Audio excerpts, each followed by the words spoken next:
We have waiver wire ads plus sleeper pitchers heading into week 3. Let's talk about it next on Fantasy Baseball Today in 5.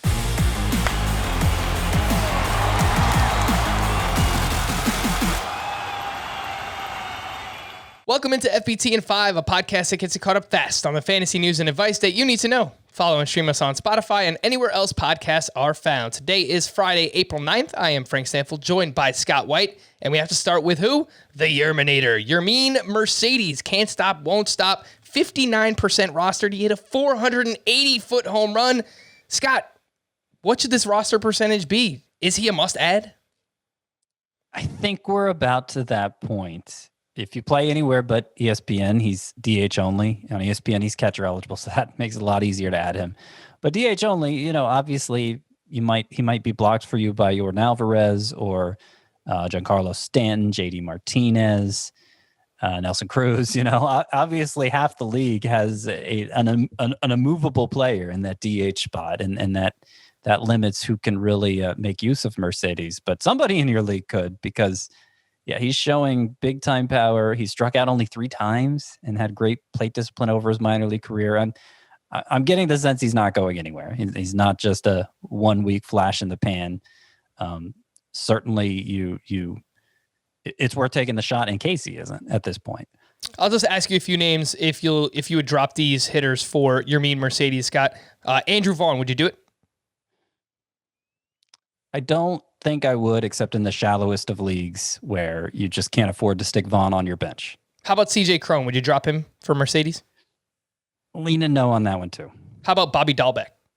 Yes, drop him for Mercedes. Let's move over to some pitchers. Griffin Canning, very encouraging season debut at Dunedin to face the Toronto Blue Jays. He's rostered in just 52% of leagues. What do you think about Griffin Canning, Scott? Yeah, I think it needs to go up. I was very impressed by what I saw from him in his first start. Remember, for most of last year, he didn't have his slider, which was such a great pitch for him as a rookie, but he was coming back from an elbow issue, didn't quite have it there for most of the season. He threw 48% of the time in this one, and it was responsible for 12 of his 16 swinging strikes. He did allow 3 earned runs in the first inning, but was mostly terrific beyond that.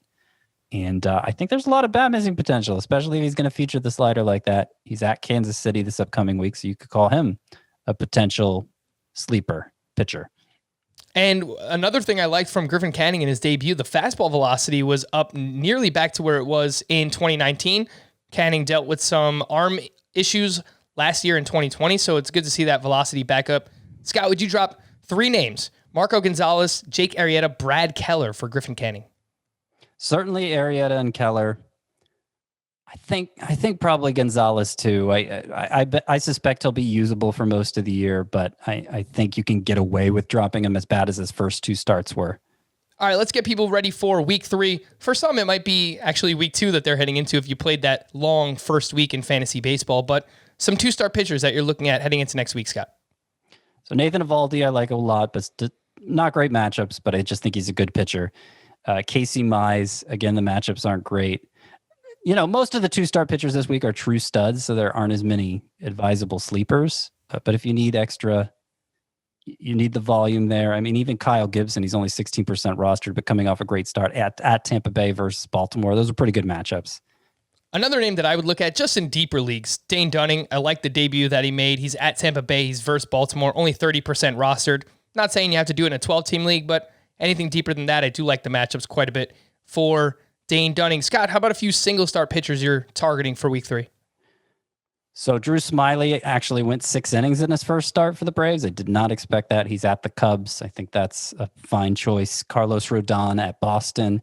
I like Logan Webb at Miami. That's probably the best matchup of those 3.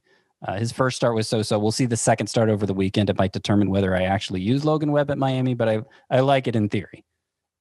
A few other names there too. Steven Matz, we've been talking about a lot recently. He's going up against the Royals in Kansas City. And of course, the aforementioned Griffin Canning.